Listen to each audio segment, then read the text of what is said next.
मजबूत रहनुमा। तमाम रूहानी रहनुमाओं को उनके लिए ईमान, उम्मीद और मोहब्बत का नमूना बनना चाहिए जिनकी वो रहनुमाई करते हैं। मैं ज़िक्रिया अमीर हूँ।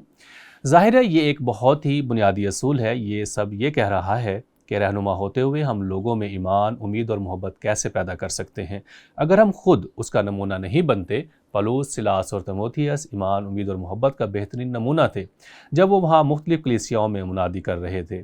और बेशक ये थस्सलुनीके में था, और पलूस पहला थस्सलुनीकियों उसके पहले बाब और 5 आयत में इस मसले का जिक्र करता है, जब वो कहता है, इसलिए कि हमारी खुशखबरी तुम्हारे पास न फ़कत लफ्ज़ी तौर पर पहुँची बल्कि कुदरत और उल-कुद्स और पूरे एतक़ाद के साथ भी, चुनांचे तुम जानते हो कि हम तुम्हारी खातिर तुम में कैसे बन गए थे। मुझे पलूस के अल्फाज बहुत पसंद हैं। वो इसके मुतालिक बहुत पुरजोश था।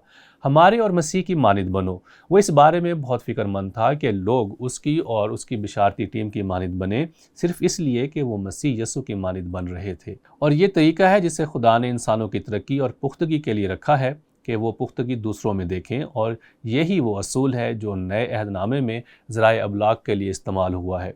अब इस अगले पैराग्राफ में पलूस इस मौजू पर मसीह में दिलेरी के लिहाज से मज़ीद बात करता है, जो बेशक ईमान का मुज़ाहरा है और ईमान का अमल भी। और आप ये ईमान के लिहाज से देख सकते हैं जब आप उनकी खिदमत के लिहाज से उनके इर्द गिर्द की सूरत हाल देखते हैं। तो वो थस्सलुनीके के उन ईमानदारों को ख़त में लिखता है, ए भाइयों, आप जानते हो कि हमारा तुम्हारे पास आना बेफ़ायदा ना हुआ, बल्कि तुमको मालूम है कि बावजूद पेशतर फिलिप्पी में दुख उठाने और बेइज्जत होने के हमको अपने खुदा में ये दिलेरी हासिल हुई कि खुदा की खुशखबरी बड़ी जांफशानी से तुम्हें सुनाए। दूसरे लफ्ज़ों में पलूस बस यहाँ ये कह रहा है कि तुम जानते हो कि फिलिप्पी में हमने क्या बर्दाश्त किया। जब वो इश्ताल अंगेज़ सलूक किए जाने के मुतालिक बात करता है, ये बिल्कुल बढ़ा चढ़ा कर नहीं बताया गया, क्योंकि पलूस और सिलास को वहाँ उनकी खिदमत की वजह से जेल में डाला गया था, अंदरूनी कैद खाना में।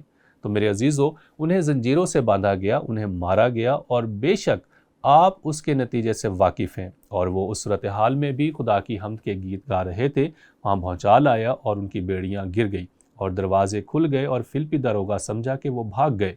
पलूस ने कहा, खुद को नुकसान मत पहुँचाना, हम सब यही हैं। और वो भाग कर आए और उनके आगे झुका और कहा, निजात पाने के लिए मुझे क्या करना होगा? और वहाँ लिखा है, पलूस ने कहा, यस्सु मसीह पर ईमान ला तो तू निजात पाएगा।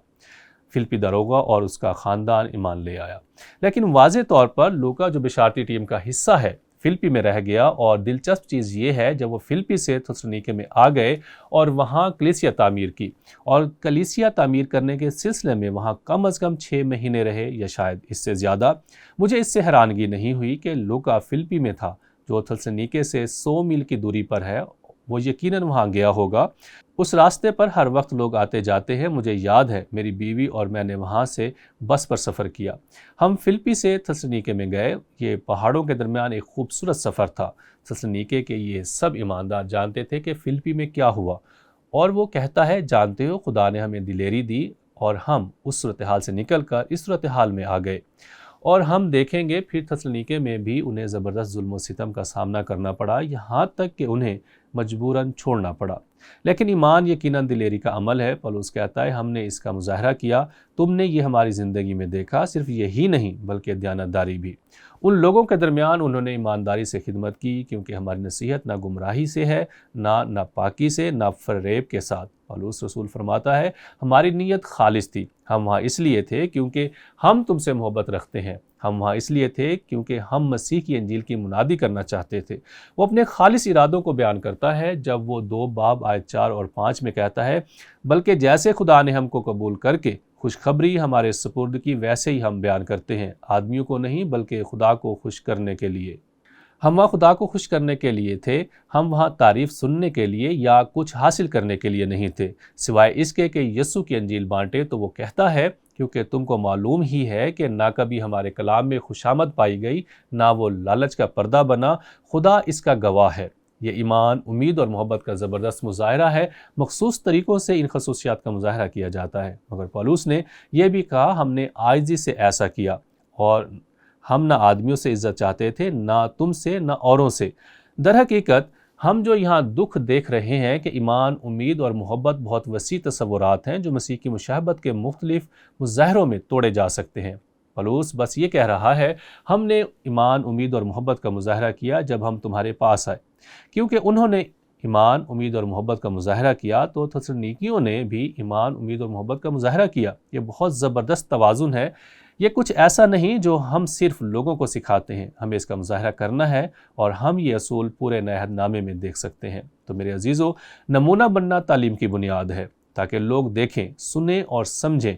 क्योंकि वो हमारी ज़िंदगी में ये देखते हैं तो ये बहुत अहम असूल है। अब अमल करने के लिए सवाल ये रहा, मैं इसे गौर व खौज़ कहता हूँ, आज के दौर में रूहानी रहनुमा ईमान, उम्मीद और मोहब्बत का नमूना किन ख़ास तरीक़ों से बन सकते हैं।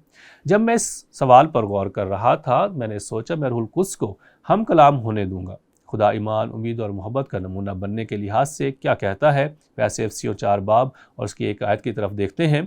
ये चंद बहुत अहम तरीके हैं जिनसे हम ईमान, उम्मीद और मोहब्बत का नमूना बन सकते हैं। पौलुस रसूल फरमाता है, लाइक चाल चलो, और फिर वो इस तस्वुर को तैयार करता है। हमें जगानगत में चलना है, हमें ज़िंदगी के नएपन में चलना है, हमें मोहब्बत में चलना है, हमें नूर में चलना है, हमें हिकमत से चलना है। हम ईमान, उम्मीद और मोहब्बत का मुजाहरा कैसे कर सकते हैं? ये हमें वहाँ सच्चाई की एक ज़बरदस्त मिसाल देता है और हम इसे ईमान का अमल कह सकते हैं। ये वो कारीगरी है जो खुदा ने हम में की है ताकि यीशु मसीह पर हमारे ईमान के नतीजे में यीशु ज़ाहिर हो सके। हम ईमान के ज़रिए फ़ज़ल से ही बचाए गए हैं, मगर इस तोहफ़े के नतीजे में हमें ईमान के अमल में मशगूल रहना है। पौलुस इसे बहुत एहतियात से बयान करता है। मोहब्बत के मुतालिक क्या है? मैं फिर से रूहुल कुद्स को मौका देना चाहता हूँ कि हम कलाम हो। पौलुस ने गिलतियों 5 बाब में लिखा, मगर रूह का फल मोहब्बत। कुछ लोगों का कहना है कि आप ये कह सकते हैं और इसका तर्जुमा कर सकते हैं, मगर रूह का फल मोहब्बत, खुशी, इत्मीनान, तहम्मुल, मेहरबानी, नेकी, ईमानदारी, हिल्म, परहेज़गारी है। ऐसे कामों की कोई शरीयत मुखालिफ नहीं। दर हकीकत शरीयत ऐसी चीज़ों की तायद करती है ताकि हम जो कुछ भी करें मसीह यस्सु को ज़ाहिर करें।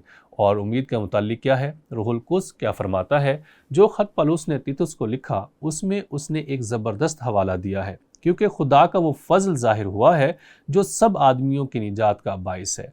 निजात का बाइस क्या है? हमारे अमाल नहीं, मगर खुदा के फ़ज़ल के नतीजे में क्या होना चाहिए, इससे हमारी हिदायत होनी चाहिए। और पौलुस क्या कह रहा है? क्योंकि खुदा का वो फ़ज़ल ज़ाहिर हुआ है जो सब आदमियों की निजात का बाइस है और हमें तरबियत देता है ताकि बेदीनी और दुनियावी ख्वाहिशों का इनकार करके इस मौजूदा जहान में परहेज़गारी और रास्तबाजी और दीनदारी के साथ ज़िंदगी गुजारें और उस मुबारक उम्मीद यानी अपने बुज़ुर्ग खुदा और मुनज्जी यीशु मसीह के जलाल के ज़ाहिर होने के मुंतज़िर रहें।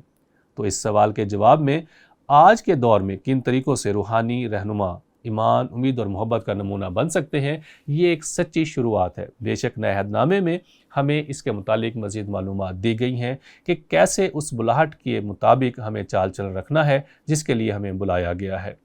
आप ईमान के अमाल, मोहब्बत की मेहनत, यीशु मसीह की उम्मीद के सब्र का मुजाहरा कैसे कर सकते हैं? तो ये रहा वो असूल जिसके मुताबिक हमें रहना है।